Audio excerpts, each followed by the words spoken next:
Hello friends, कैसे हैं आप लोग। तो चलिए आज हमें बात करनी है साइनोसिस के बारे में। साइनोसिस के बारे में हम पूरी डिटेल्स देखेंगे कि किस तरीके से जो साइनोसिस है उसमें वाइवा के किस तरह के क्वेश्चंस बनते हैं और वाइवा में क्या क्या पूछा जाता है।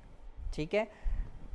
इन इन सभी जो सीरीज़ है, जो पिकल सीरीज़ हमने बनाई है, पिकल सीरीज़ जो है, इसके सारे जो लेक्चर्स हैं और साथ ही साथ जो नोट्स हैं वो आपको डिस्क्रिप्शन में मिल जाएंगे। इसीलिए आपको बस सुनना है अच्छे से, और एग्ज़ाम के पहले जो पीडीएफ दी जाएंगी उनको एक बार स्क्रॉल करके जाना है, पलट करके जाना है। ठीक है, चलिए स्टार्ट करते हैं। सबसे पहले डेफिनेशन। कोई भी चीज़ जब भी क्वेश्चन पूछा जाता है what is the definition of cyanosis, तो हमें बोलना है bluish discolouration of skin and mucous membrane. That is shortest definition है ना, bluish discoloration of skin and mucous membranes। ठीक है, क्यों होता है ये? क्योंकि रिड्यूस्ड हीमोग्लोबिन का कंसंट्रेशन बढ़ जाता है। रिड्यूस्ड हीमोग्लोबिन का कंसंट्रेशन कितने से बढ़ जाता है? तो फिर हमें बोलना है 5% से बढ़ जाता है। 5% तक तो नॉर्मल रहता है। 95% जो HB है, हीमोग्लोबिन है, वो ऑक्सीजनेटेड रहता है। 5% HB जो है वो रिड्यूस्ड रहता है। ठीक है, समझ में आया? रिड्यूस्ड हीमोग्लोबिन रहता है। लेकिन ये जो इतना कॉम्बिनेशन है ये हमें पिंक कलर का दिखता है, यानी कि कोई दिक्कत नहीं होती। अगर 5% से ज़्यादा हीमोग्लोबिन रिड्यूस्ड होता है तो ये पिंक से जो है वो ब्लूइश कलर का हो जाता है, जिसको आप साइनोसिस बोलते हो। ठीक है, resulting from increased quantity of reduced haemoglobin, deoxygenated और हीमोग्लोबिन डेरिवेटिव्स, मिथ हीमोग्लोबिन और sulph haemoglobin in the small vessels of those tissues. Deoxy haemoglobin कितना? 5% से अगर ज़्यादा हो जाए, या एम नॉर्मल हीमोग्लोबिन, मिथ या सल्फ हीमोग्लोबिन जो रहता है वो प्रेजेंट रहे, प्लस SaO2 लेस देन 85% अगर हो जाता है, तो हम बोलेंगे कि उसको साइनोसिस है, साइनोसिस है। ठीक है, अब एक और चीज़ आपको ध्यान में रखना है कि नॉर्मली कैपिलरीज में जो रिड्यूस्ड हीमोग्लोबिन रहता है वो 2 से 3% का रहता है। ठीक है, अगर 5% से ज़्यादा हो जाता है तो हम बोलते हैं कि साइनोसिस की कंडीशन आ गई है। समझ में आया? ठीक है, अब एक डिफरेंस करते हैं। जो साइनोसिस होता है वो दो तरह का होता है, मेनली दो में डिवाइडेड है। एक होता है सेंट्रल साइनोसिस और दूसरा होता है पेरीफेरी साइनोसिस, पेरीफेरल साइनोसिस। ठीक है, इन दोनों में क्या अंतर होता है थोड़ा सा समझते हैं, उसके बाद आगे बढ़ेंगे। सेंट्रल साइनोसिस की अगर मैं बात करूं, सेंट्रल साइनोसिस का जो मैकेनिज्म ये होता है वो होता है हाइपोक्सिया के कारण, हाइपोक्सिक हाइपोक्सिया हो जाता है। अगर मैं इसे साधारण भाषा में समझूं तो arterial oxygen content of arterial blood is decreased, oxygen content of arterial blood is decreased. ठीक है, अब इसके कई सारे रीज़न हो सकते हैं। अगर कोई रीज़न लंग्स के अंदर है तो लंग्स के अंदर रीज़न हो सकता है, फॉर एग्जांपल COPD, डिफ्यूजन अच्छे से नहीं हो पा रहा है, अस्थमा में डिफ्यूजन है ना। इन सब चीज़ों में जो लंग्स में जो एक्सचेंज होता है, ऑक्सीजन की लोडिंग होती है और CO2 का वॉश आउट होता है, वो अच्छे से नहीं हो पा रहा है ना। कार्डियक कॉजेज़ क्या हो सकते हैं? कार्डियक कॉजेज़ में जो भी साइनोटिक हार्ट डिजीज़ रहती हैं, साइनोटिक हार्ट डिजीज़ रहती हैं, वो सारी इसमें आ जाएंगी, सेंट्रल साइनोसिस करवा देंगी। क्योंकि उनमें जो ब्लड हो रहा है, ऑक्सीजन कंटेंट जो होता है आर्टीरियल ब्लड का, या तो ऑक्सीजन प्लस डीऑक्सीजनेटेड जो हीमोग्लोबिन है, डीऑक्सीजनेटेड जो ब्लड है वो आपस में मिल रहा है ना। लेफ्ट टू राइट शंट अगर हो रहा है, राइट टू लेफ्ट शंट अगर हो रहा है, लेफ्ट साइड में राइट साइड का ब्लड भी आ जा रहा है, तो ये दिक्कतें होती हैं इसमें। ठीक है, तो ये बात हमें समझनी है। उसके बाद पेरीफेरल साइनोसिस क्या होता है? पेरीफेरल साइनोसिस में हमें ध्यान में रखना है ये स्टेसिस होता है ब्लड का। ब्लड का क्या होता है? स्टेसिस होता है, जिसके कारण ऑक्सीजन जो है, ऑक्सीजन तो यूज अप हो जाता है, लेकिन जो CO2 एक्यूमुलेशन है, CO2 एक्यूमुलेशन ज़्यादा होने के कारण जो रिड्यूस्ड हीमोग्लोबिन है, डीऑक्सीजनेटेड हीमोग्लोबिन है, वो बढ़ जाता है। ये इसमें क्या होता है, इसमें नॉर्मली जैसे हमारा जो ब्लड है इसमें ऑक्सीजन कंटेंट तो बराबर है, RBCs का ऑक्सीजन कंटेंट जो बराबर है, फॉर एग्जाम्पल O2 दो ऑक्सीजन लेकर के जा रहा है, तो कोई दिक्कत नहीं है। लेकिन ये जो वेसो कंस्ट्रिक्शन हुआ, पेरीफेरल वेसो कंस्ट्रिक्शन हुआ, इसके कारण जो 3 RBC जा रहे थे वो यहाँ पे सिर्फ 1 RBC जा रहा है, और वो फिर उनमें साइनोसिस का कारण बन रहा है, ब्लूइश डिस्कलरेशन हो रहा है उसमें। ठीक है, तो ये स्टेसिस के कारण होता है, और यहाँ पे ऑक्सीजन की कंटेंट जो होता है वो कम हो जाता है। ठीक ठीक है, ये बात समझ। यहाँ पे ऑक्सीजन कंटेंट में कोई दिक्कत नहीं आ रही, यहाँ पे मैकेनिकल नंबर ऑफ आरबीसीज कम हो रहे हैं कि भाई जो जा ही नहीं पा रहा है, स्टेसिस हो रहा है, वेसो कंस्ट्रिक्शन हो रहा है, या ब्लॉकेज हो रहा है, आर्टीरियल ऑब्स्ट्रक्शन होता है, आर्टीरियल ऑब्स्ट्रक्शन हो रहा है, या वीनस ऑब्स्ट्रक्शन हो रहा है, जिसके कारण से वहाँ पे जो ब्लड है वो फ्रेश ब्लड है, जो फ्लो है ब्लड का वो हैम्पर हो रहा है, जिसके कारण से जो डीऑक्सीजनेटेड ब्लड है वो स्टेसिस में जा रहा है और जो ऑक्सीजनेटेड ब्लड है वो फ्लो नहीं हो पा रहा है। ठीक है, तो ये हमें सेंट्रल और पेरिफेरल साइनोसिस के बारे में समझना है। वही चीज़ है, ट्रू साइनोसिस में होता है सेंट्रल होता है और पेरिफेरी होता है। फिर एक मिक्स्ड साइनोसिस होता है, एक सूडो साइनोसिस होता है। मिक्स्ड मतलब जिसमें कि आपका सेंट्रल प्लस पेरिफेरल दोनों साइनोसिस होता है। ये आपको मिलेगा लेफ्ट हार्ट फेलियर में, ठीक है, लेफ्ट हार्ट फेलियर में मिलेगा। फिर स्यूडोसाइनोसिस क्या होता है? स्यूडोसाइनोसिस का मतलब होता है कि कुछ ना कुछ पिगमेंट के कारण से ये जो ब्लूइश डिस्कलरेशन किसी ना किसी पिगमेंट के कारण से हो रहा है। फॉर एग्जांपल आर्सेनिक के कारण से हो सकता है, फॉर एग्जांपल सिल्वर के कारण से हो सकता है, तो ये पिगमेंट के कारण हो सकता है, स्यूडोसाइनोसिस बोलते हैं। कुछ सर्टेन ड्रग्स होती है जिनके कारण से स्यूडोसाइनोसिस होता है। ठीक है, कार्डियक कॉजेज में समझते हैं कि जो हमारा सेंट्रल साइनोसिस होते हैं उसमें कार्डियक कॉजेज कौन कौन से होते हैं। तो सारी जो साइनोटिक हार्ट डिजीजेज होती हैं, साइनोटिक हार्ट डिजीजेज जो होती हैं वो सारी इसमें आ जाती हैं। इसमें टी वाले हैं सारे, trunks arteriosus, transposition of great arteries, total anomalous pulmonary Venus connection, tetralogy of Fallot, Epstein anomaly. Respiratory मैंने बताया अस्थमा और सीओपीडी, बस आपको दो याद करना है। रेस्पिरेटरी कॉजेज में अस्थमा सीओपीडी बता देना है। कार्डियक कॉजेज में आप टेट्रोलॉजी ऑफ फैलेट सिंपल होता है ये बता दो, है ना, टीजीए बता दो, ट्रांसपोजिशन ऑफ ग्रेट आर्टरीज बता दीजिए, है ना, total anomalous pulmonary Venus connection बता सकते हो, सरल सरल बता। टीटी वाले हैं और एप्स्टीन एनोमली है। अदर्स में हाई एल्टीट्यूड में भी होता है, पॉलीसाइथेमिया में भी हो सकता है, और सल्फ और मिथ हीमोग्लोबिनेमिया में भी सेंट्रल साइनोसिस हो सकता है, क्योंकि सल्फ हीमोग्लोबिन पूरा जो ब्लड है उसमें हीमोग्लोबिन के ऑक्सीजन की जगह सल्फर और मिथेन जा करके जुड़ गई है, मिथाइल ग्रुप जा करके जुड़ गया है, तो ये भी सेंट्रल साइनोसिस करवा देते हैं। चलिए, तो अब बात करते हैं हम डायग्राम्स की। तो ये डायग्राम में आप देखो, ये जो बच्चा है इसको आप ओरल म्यूकोजा में सेंट्रल साइनोसिस आप देख रहे हो, ठीक है। सेंट्रल साइनोसिस आपको ओरल म्यूकोजा में टंग में मिलेगा और ओरल म्यूकोजा के अंदर मिलेगा। सेंट्रल साइनोसिस इस बच्चे में आपको देख पा रहे हो, ठीक है। ये जो फीमेल पेशेंट है इसमें भी आप सेंट्रल साइनोसिस देख पा रहे हो। ये जो पेशेंट है ये ब्लू ब्लोटर्स करके इसको बोलते हैं, ये ब्लू ब्लोटर्स करके है, और इसको आप सीओपीडी का पेशेंट बोलते हो, ठीक है। ये सीओपीडी में मिलता है और ये भी सेंट्रल साइनोसिस आपको विजिबल हो रहा है, ठीक है। अब एक बार ये डेफिनेशन, ये बुक क्या कहती है ये देख लेते हैं कि इनएडिक्वेट ऑक्सीजनेशन ऑफ सिस्टेमिक सर्कुलेशन। हमने बोला कि इनएडिक्वेट ऑक्सीजनेशन हो रहा है सिस्टेमिक सर्कुलेशन का। इसका मैकेनिज्म क्या होता है? हाइपोक्सिया इसमें होता है, ठीक है, ऑक्सीजन की कमी हो जाती है। फिर साइट ऑफ एग्जामिनेशन टंग है और ओरल म्यूकोजा है। एक्सट्रीमिटीज़ जो रहती हैं वार्म रहती हैं, यहाँ पे कोल्ड एक्सट्रीमिटीज़ नहीं रहेंगी, यहाँ पे एक्सट्रीमिटीज़ जो हैं वो वार्म रहेंगी, ठीक है। तो ये चीज़ हमें ध्यान में रखना है। और अगर आप रिवॉर्म करोगे, पहले से ही वार्म है, तो रिवॉर्म करने से अगर हम सोचे कि यार नीले पड़ रहे हैं तो हम उनकी हाथों की सिकाई कर दें, तो ऐसा कुछ भी नहीं है, उससे ये इम्प्रूवमेंट नहीं होने वाला है, ठीक है। लेकिन अगर पेरिफेरल साइनोसिस की मैं बात करूं, इसमें यह होता है कि वेसो कंस्ट्रिक्शन के कारण से जो है वो ब्लड स्टेसिस होने लगता है ब्लड का, ठीक है। अगर हमने वार्म करने से वेसो डायलेशन होता है और वेसो डायलेशन से ब्लड फ्लो जो है वो बढ़ जाता है, जिसके कारण से साइनोसिस जो है वो डिक्रीज हो जाएगा, कम हो जाएगा, उसमें हेल्प हो जाएगी, ठीक है। तो ये बात ध्यान में रखना है। इसमें PO2 अगर हम मेज़र करोगे ब्लड के अंदर पार्शियल प्रेशर ऑफ ऑक्सीजन, तो लेस देन 85% आएगा। इसको ऑक्सीजन अगर हम देंगे पेशेंट को, ऑक्सीजन मास्क लगवाएंगे, क्योंकि सेंट्रल साइनोसिस है, ऑक्सीजन मास्क लगवाएंगे तो ऑक्सीजन कंटेंट बढ़ेगा सिस्टमिक सर्कुलेशन के अंदर और साइनोसिस जो है वो कम हो जाएगा, ठीक है।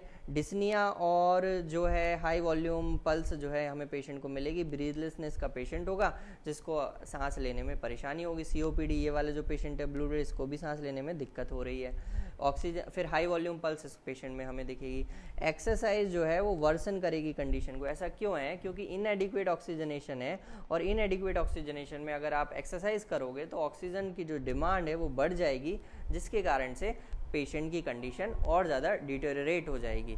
और ये जो पेशेंट यहाँ पे जो पेशेंट होता है, सेंट्रल साइनोसिस का जो पेशेंट होता है, वो क्लबिंग से एसोसिएटेड हो सकता है, साथ में पॉलीसाइथेमिया भी उसका हो सकता है। कंपनसेटरी पॉलीसाइथेमिया होगा, ये कंपनसेटरी पॉलीसाइथेमिया हो सकता है इन पेशेंट्स में, ठीक है, ये बात ध्यान में रखना है।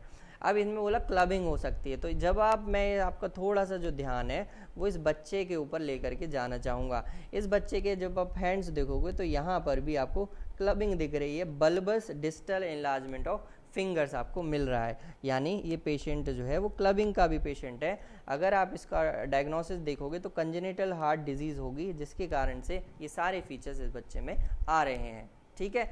चलिए हम आगे बढ़ते हैं कुछ और डायग्राम्स को लेकर के। अब इस डायग्राम में आपको देखो क्या क्या दिख रहा है। मैं आपको इससे पहले ये जो हमारे सेंट्रल साइनोसिस के कॉजेज हैं इनके तरफ लेकर के चलते हैं। इसमें क्या क्या है देखो, एक ट्रांसपोजिशन ऑफ ग्रेट आर्टरी समझ में आ रहा है, ठीक है। एप्स्टीन वाली टेट्रोलॉजी ऑफ फैलेट आपको ध्यान में रखना है, total anomalous pulmonary Venus connection ध्यान में रखना है, ठीक है, ये आया समझ में। अब इस डायग्राम में आपको देखना है, इस डायग्राम में ये बच्चा जो है वो नॉर्मल है पूरी तरीके से, तो ये अच्छा सा पिंक कलर का है, तो इसमें हमें कोई दिक्कत नहीं है। लेकिन ये वाला जो बच्चा है यहाँ पे ये नॉर्मल तो है, कार्डियक एनाटॉमी इसमें कोई दिक्कत नहीं है, लेकिन यहाँ पे देखो परसिस्टेंट पेटेंट डक्टस आर्टेरियोसिस है, पेटेंट डक्टस आर्टेरियोसिस है, प्लस पल्मोनरी हाइपरटेंशन है। अब इस बच्चे में अगर देखो तो जो ऊपर के अपर लिम्ब है वो पिंक है, यानी साइनोसिस कहाँ पे है, लोअर लिम्ब में ज़्यादा है, ठीक है, कंपैरेटिवली यहाँ पे पर्पल कलर के हैं। उसके बाद पल्मोनरी आर्टरी टू एओर्टा, इस वाले पेशेंट यहाँ पे कुछ नहीं हुआ, जो पेटेंट डक्टस यहाँ पे जो हाइपरटेंशन, यहाँ पे जो प्रेशर था वो ज़्यादा था, जिसके कारण से पल्मोनरी ट्रंक से जो ब्लड है वो एओर्टा में चला गया, जिसके कारण से ये जो मिला हुआ ये वाला पिंक रेड कलर का, ये वाला ब्लू कलर का, तो ये पर्पल कलर का हो गया ब्लड, है ना, जिसके कारण से जो नीचे वाले हिस्से में जो लोअर लिम्ब थे उसमें पर्पल कलर आ गया।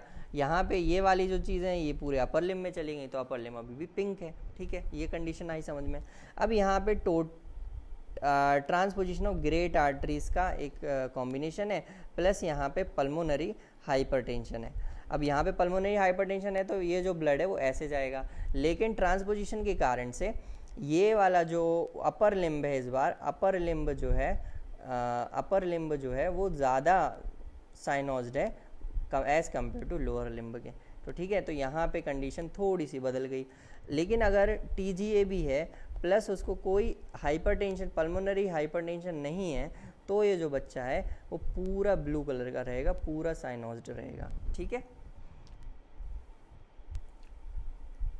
तो ये डायग्राम मैंने आपको बताया, इस डायग्राम का जो इम्पोर्टेंस है वो आगे समझ में आएगा, ठीक है। पेरिफेरल साइनोसिस के क्या क्या कॉजेज होते हैं। पेरिफेरल साइनोसिस हमने बताया, पेरिफेरल साइनोसिस होता है स्टेसिस के कारण से, जिसके कारण से ब्लड जो है वो रुका हुआ रह जाता है, जिसके कारण से सप्लाई होती नहीं है।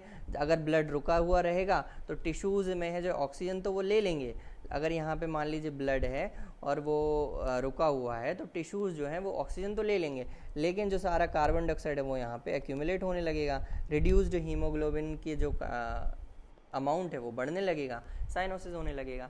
तो यहाँ पे local vasoconstriction, cold, frostbite, Raynaud's phenomena के कारण ये दिक्कत होती है। आर्टीरियल ऑब्स्ट्रक्शन यहाँ पे होता है तो ये परेशानी हो सकती है। आर्टीरियल ऑब्स्ट्रक्शन एग्जाम्पल बताओ, डॉक्टर पूछेंगे, वाइवा सर वाले एक्सटर्नल पूछेंगे आर्टीरियल ऑब्स्ट्रक्शन का एक एग्जाम्पल बताओ, तो हमें बताना पड़ेगा, क्या बोलोगे, पेरिफेरल वस्कुलर डिजीज़ बोलोगे। फिर वो पूछेंगे बेटा इसका दूसरा नाम क्या है, तो वो आप बोलोगे थ्रोम्बोएंजाइटिस ऑब्लिटरेंस होता है, TAO बोलते हो। बेटा इसका और दूसरा नाम क्या है, तो आप बोलोगे सर इसका नाम बर्गर्स डिजीज़ है। तो यहाँ तक कहानी आपको समझ में आ जाएगी। क्यों होता है, तो बीड़ी स्मोकर में, क्रोनिक स्मोकर्स में ये मिलता है हमें, ठीक है, बीड़ी या सिगरेट दोनों, ऐसा नहीं है सिगरेट से नहीं होता है, सिगरेट से भी होता है। फिर वीनस ऑब्स्ट्रक्शन में क्या है, वीनस ऑब्स्ट्रक्शन बेटा एग्जांपल बताओ, तो हम बोलेंगे सर डीप वेनस थ्रोम्बोसिस होता है, वेरी गुड। फिर हाइपर विस्कोसिटी कंडीशंस भी हो सकती हैं, जैसे मल्टीपल माइलोमा और पॉलीसाइथेमिया। पॉलीसाइथेमिया में क्या होता है, हमने सेंट्रल साइनोसिस में ये पढ़ा था, सेंट्रल साइनोसिस में हमने ये पढ़ा था कि ये जो कंडीशन होती है ये कंपनसेटरी पॉलीसाइथेमिया हो सकता है इन पेशेंट्स में साइनोसिस के कारण से, क्रॉनिक साइनोसिस के कारण से। लेकिन अगर किसी कारण से बच्चे को, पेशेंट को पॉलीसाइथेमिया है तो उसमें पेरिफेरल साइनोसिस भी फिर होने लगेगा। कैसे होगा, तो इसमें देखो पॉलीसाइथेमिया में जो RBC का जो काउंट है वो बढ़ जाता है, जिसके जिसके कारण से उनका जो ब्लड फ्लो है वो कम हो जाता है एक्सट्रीमिटीज़ पे, और इसके कारण से स्टेसिस होगा तो फिर आपका वही मैंने बताया पेरिफेरल साइनोसिस होगा। ठीक है, ये रीज़न है। फिर मिक्स्ड साइनोसिस क्या होता है? मिक्स्ड साइनोसिस में लेफ्ट वेंट्रिकुलर फेलियर हो जाता है, जिसके कारण सेंट्रल प्लस पेरिफेरल दोनों तरह के साइनोसिस बच्चे को देखने में मिलते हैं, पेशेंट में देखने को हमें मिलते हैं। ठीक है, अब हम डायग्राम्स की बात करते हैं। तो ये जो 3 डायग्राम्स आपको दिख रहे हैं, पहला, दूसरा और तीसरा, ये जो डायग्राम्स है ये रेनॉल्ड्स फिनोमेना है उसके डायग्राम्स हैं।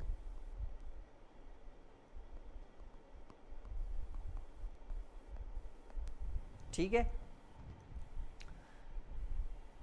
इसका जो पेरिफेरल साइनोसिस होता है वो स्लगिश पेरिफेरल सर्कुलेशन के कारण से होता है। इसका जो मैकेनिज्म होता है स्टैग्नेंट हाइपोक्सिया के कारण होता है। सेंट्रल साइनोसिस हाइपोक्सिया के कारण होता है। यहाँ पे साइट्स क्या होंगी? Sites of examination, tip of nose होगा, ईयर लॉब्यूल होगा, आउटर लिप्स होंगे, फिंगर टिप्स होंगे, नेल बेड होंगे, एक्सट्रीमिटीज़ होंगे, मतलब बाहर की जो एक्सट्रीमिटीज़ है वो रहेगा। एक्सट्रीमिटीज़ यहाँ पे कोल्ड रहेंगी। ठीक है, उनको वेसो कंस्ट्रक्शन हुआ है, कोल्ड रहेंगी। अगर आप वार्म करोगे, रिवार्मिंग करोगे तो वेसो डायलेशन होगा, जो ब्लड फ्लो है वो बढ़ जाएगा, जिसके कारण से साइनोसिस जो है वो कम हो जाएगा। ये होगा। फिर PaO2 यहाँ पे ग्रेटर देन 85% होगा, क्योंकि सिस्टमिक सर्कुलेशन में कोई चेंज नहीं आता है। फिर do not improve with oxygenation, oxygenation करने से कोई मतलब नहीं है, क्योंकि ऑक्सीजन की एडिक्वेट मात्रा यहाँ पर है। यहाँ पे स्टेगनेंसी है, मतलब रुका हुआ ब्लड है, जिसके कारण से ब्लूइश डिस्कलरेशन आ रहा है। और जो डिस्निया हमने जो पढ़ा था, डिस्निया जो है ब्रीथलेसनेस प्लस हाई जो पल्स थी वो यहाँ पे एब्सेंट होती है, क्योंकि इतना ज़्यादा पेशेंट को कंडीशन बिगड़ी नहीं है, और एक्सरसाइज में इम्प्रूव। अब यहाँ पे क्या होता है, जब एक्सरसाइज बंदा करेगा तो ब्लड फ्लो वो है बढ़ेगा। ठीक है, हाई ब्लड प्रेशर बढ़ता है, जिसके कारण ब्लड फ्लो बढ़ता है। तो और जब आप एक्सरसाइज करते हो तो वेसो डायलेशन भी होता है, पेरिफेरल फेस फ्लशिंग हो जाती है पूरा, तो जिसके कारण से जो साइनोसिस है वो कम हो जाएगा। ठीक है, तो पेरिफेरल साइनोसिस में आपने ये देखा, ये देखिए ये पूरे जो फिंगर टिप्स हैं वो एकदम से ब्लू कलर के हो गए, ये पेरिफेरल साइनोसिस है। अब हम जानते हैं कि स्यूडोसाइनोसिस क्या चीज़ होती है। ठीक है, स्यूडोसाइनोसिस का मतलब होता है कि पिगमेंटेशन के कारण से ब्लूइश डिस्कलरेशन आ जाता है। तो अब उसमें क्या क्या हो सकते हैं? मेटल्स के कारण हो सकता है, गोल्ड का है, मरकरी है, आर्सेनिक है, सिल्वर है। ठीक है, कोलोइडल सिल्वर अगर पेशेंट ले लेगा बहुत ज़्यादा तो भी एक स्यूडोसाइनोसिस अपीयरेंस आ जाएगा। ठीक है, उसके बाद ड्रग्स में मीनोसाइक्लिन है और क्लोरोक्विन है। तो स्यूडोसाइनोसिस में डॉक्टर आपसे पूछ सकते हैं, एक्सटर्नल आपसे पूछ सकते हैं कि pseudo what do you mean by pseudocyanosis? तो हम बोलेंगे it is bluish discolouration due to pigmentation by metals और ड्रग्स। बोले what are the metal that can cause pseudocyanosis? तो आपको बोलना है कि सर गोल्ड हो सकता है, मरकरी हो सकता है, आर्सेनिक हो सकता है, सिल्वर हो सकता है। ठीक है सर, और ड्रग्स में कौन कौन सी ड्रग्स है? तो मीनोसाइक्लिन है और क्लोरोक्विन है ना। क्लोरोक्विन की तो आपको पता है कि एंटी मलेरियल ड्रग है ये,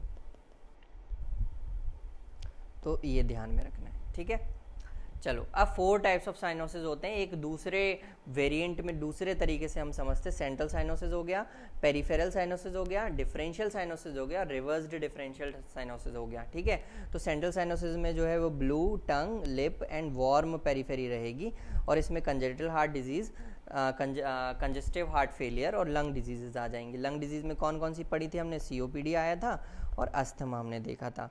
ठीक है, और कंजेनिटल हार्ट डिजीज़ में हमने TT वाले देखा थे, टंकस आर्टीरियोसिस था, TGA था, है ना, total anomalous pulmonary Venus connection, TAPVC था। ठीक है, ये सब चीज़ें थी, याद करना है, छोटा छोटा है। फिर पेरिफेरल में extremities are blue and cold रहेंगी, तो लो CO है ना, कार्बन मोनोऑक्साइड के कारण, हाइपोवॉल्यूमिक शॉक के कारण भी ये हो सकता है। ठीक है, समझ में आया। डिफरेंशियल साइनोसिस में क्या है? लोअर लिम्ब जो है साइनोस्ड और अपर लिम्ब जो है वो पिंग्ड है। ठीक है, तो अब मैं बताऊं, लोअर लिम्ब साइनोस्ड था, यहाँ पे देखो लोअर लिम्ब जो है वो साइनोस्ड था और अपर लिम्ब जो है पिंक था। ये कहाँ पे आया? ये हमने बोला PDA प्लस पल्मोनरी हाइपरटेंशन में आया। तो मैं आपको बताऊं, PDA है ना, विथ रिवर्स्ड शंट है ड्यू टू पल्मोनरी हाइपरटेंशन के कारण। तो ये सही भी समझ में आ गई क्या चीज़ था। अगर समझ में नहीं है तो फिर से वहाँ जाओ और उससे समझो, है ना, डायग्राम से समझने की कोशिश करेंगे। फिर रिवर्स्ड डिफरेंशियल साइनोसिस कैसे आया? अपर लिम्ब में साइनोसिस ज़्यादा था लोअर लिम्ब की अपेक्षा। तो अपर लिम्ब में साइनोसिस ज़्यादा था, अपर लिम्ब में साइनोसिस ज़्यादा था, अपर लिम्ब में साइनोसिस ज़्यादा था लोअर लिम्ब की अपेक्षा। तो ये कंडीशन आ गई और इसमें आप देखो ट्रांसपोजिशन ऑफ ग्रेट आर्टरीज आया है। ये ट्रांसपोजिशन ऑफ ग्रेट आर्टरीज है ना, प्लस पल्मोनरी हाइपरटेंशन तो है ही। समझ में आया? तो ये बात आपको समझ में आए। उसके बाद फिर अगर मैं यहीं पर आपको समझाऊं, पीडी है ना, यहाँ पे लोअर लिम्ब में ज़्यादा साइनोसिस था बजाय अपर लिम्ब के। अपर लिम्ब में तो थोड़ा सा रेडनेस पिंक कलर का था। तो यहाँ पे क्या आया? यहाँ पे patent ductus arteriosus plus pulmonary hypertension के कारण रिवर्सल ऑफ शंटिंग हो गई है। ठीक है, ये दो चीज़ें मुझे समझानी थी तो समझा दिया। ये ट्रांसपोजिशन ऑफ ग्रेट आर्टरीज में होगा। ठीक है, तो ये समझ में आ गया। रिवर्स्ड वाला जो है वो टीजीए में होगा और डिफरेंशियल जो है वो पीडीए में होगा। ठीक है, तो PDA D for D differential, ये रिवर्स गियर से आप याद रखो कि गियर कौन सा लगाया हमने? रिवर्स गियर लगाया, तो ऐसे याद हो जाएगा। ठीक है, चलो ये डायग्राम भी समझ लिया। अब एक बार फाइनल डिफरेंशिएशन दोनों चीज़ों को साथ में लेकर के हम एक बार देख लेते हैं। ड्यू टू इनएडिक्वेट ऑक्सीजनेशन हो रहा है यहाँ पे, और यहाँ पे स्लगिश पेरिफेरल सर्कुलेशन हो रहा है। फिर हाइपोक्सिक हाइपोक्सिया है, यहाँ पे स्टेगनेंट हाइपोक्सिया है। साइट ऑफ एग्जामिनेशन टंग है, ओरल म्यूकोजा है सेंट्रल साइनोसिस में। यहाँ पे टिप ऑफ नोज है, जो भी एक्सट्रीमिटीज आती है वो आ जाती है नेल बेड है, फिंगर टिप से, आउटर लिप से। ठीक है, एक्सट्रीमी यहाँ पे वार्म होगी, यहाँ पे कोल्ड होगी। क्यों? क्योंकि वेसोकंस्ट्रिक्शन हो रखा है तो इसीलिए कोल्ड होगा। ठीक है, उसके बाद रिवॉर्मिंग से, अब वेसोकंस्ट्रिक्शन है, रिवॉर्म करोगे तो वासोडाइलेशन हो जाएगा, तो ये कंडीशन ये रिवॉल्विंग से इम्प्रूव हो जाएगी कंडीशन। यहाँ पे कुछ नहीं होने वाला, यहाँ पे क्योंकि जो ब्लड में ही ऑक्सीजन कमी है तो फिर आपको वेसो डायलेशन वेसो कंस्ट्रिक्शन करने से कुछ नहीं मिलेगा। ठीक है, यहाँ पे जो पार्शियल प्रेशर ऑफ ऑक्सीजन है वो लेस देन 85 रहेगा, यहाँ पे partial pressure oxygen greater than 85 रहेगा। यहाँ पे ऑक्सीजनेशन से ये इम्प्रूव हो जाएगा। यहाँ पे कोई ऑक्सीजन कम है ही नहीं है तो ऑक्सीजन से ज़्यादा कोई फ़र्क पड़ेगा नहीं। यहाँ पे जो डिस्निया है, ब्रीथलेसनेस की कंप्लेन और हाई वॉल्यूम पल्स है, यहाँ पे प्रेजेंट होती है, यहाँ पे एब्सेंट होती है। फिर एक्सरसाइज से ये जो कंडीशन है वर्सन हो जाएगी क्योंकि इनएडिक्वेट ऑक्सीजनेशन है और आपने ऑक्सीजन की डिमांड को बढ़ा दिया तो और ज़्यादा कंडीशन बिगड़ेगी। लेकिन यहाँ पे इम्प्रूव हो सकती है। ऐसा क्यों? क्योंकि पेशेंट का जो है जब एक्सरसाइज करेगा तो बीपी जो है वो बढ़ेगा, बीपी बढ़ेगा तो ब्लड फ्लो बढ़ेगा तो स्टेसिस जो है वो कम हो जाएगा। स्टेसिस कम होगा तो आपका जो है फ्लशिंग हो जाएगी, फ्लशिंग के कारण पूरा पिंक कलर का इंसान हो जाएगा। ठीक है, ये होते ही ऑब्वियस सी बात है, एक्सरसाइज करोगे तो पिंक नहीं हो जाते। फिर क्लबिंग में से एसोसिएटेड हो सकता है पॉलीसाइथेमिया, कंपनसेटरी पॉलीसाइथेमिया इन पेशेंट में हो सकता है। ठीक है, चलिए ये साइनोसिस से रिलेटेड सारी जो इन्फॉर्मेशन, बेसिक इन्फॉर्मेशन थी वो हमने जान ली है। कुछ एक्स्ट्रा एज इन्फॉर्मेशन भी है साइनोसिस के बारे में, लेकिन वो हम एक दूसरे लेक्चर में समझेंगे। पहले आप बेसिक समझो, मिनिमम लेवल ऑफ लर्निंग होता है, एक मिनिमम लेवल ऑफ लर्निंग होता है MLL, उतना आप पढ़ो, उसके बाद आगे की चीज़ें हम डिस्कस करेंगे। ठीक है, तो पिकल की सीरीज़ में हमारे पास ये सारी चीज़ें हो जाएंगी। पेलार हो गया है, एक्टेरस हो गया है, क्लबिंग हो गया है, साइनोसिस हो गया है। अब हम पढ़ने वाले हैं लिम्फेडिनोपैथी और फिर हम पढ़ेंगे एडिमा के बारे में। Thank you very much. कोई भी डाउट हो कमेंट सेक्शन में बताना, और कोई हेल्प चाहिए हो प्रैक्टिकल से रिलेटेड, मेडिसिन प्रैक्टिकल से रिलेटेड, जो भी कठिन चीज़ें हो वो आप बिल्कुल पूछ सकते हो। Thank you very much.